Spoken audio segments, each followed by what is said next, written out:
नमस्कार. मी Shridhar Kulkarni, MP registered mutual fund distributor, ARN number 1764.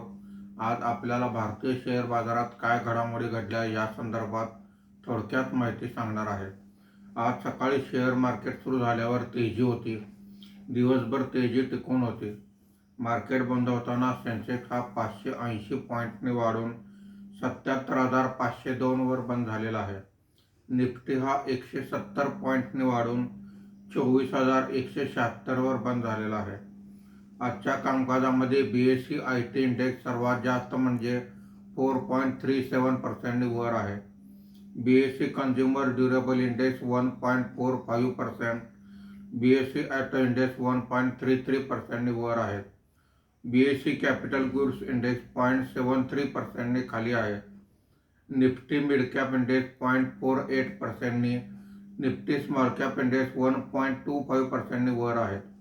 आजच्या कामकाजामध्ये निफ्टीमध्ये वाढलेले मुख्य शेअर्स पुढीलप्रमाणे: इन्फोसिस 5.64%, टेक महिंद्रा 4.34%, TCS 4.31% अशी वाढ आहे.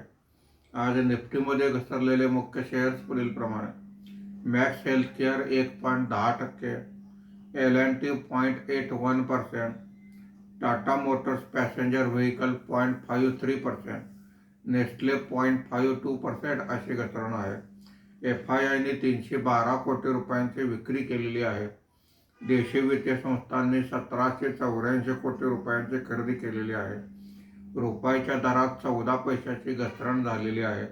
मार्केट बंद होताना रुपयाचा दर हा 95 रुपये 39 पैसे प्रति डॉलर असा होता. धन्यवाद.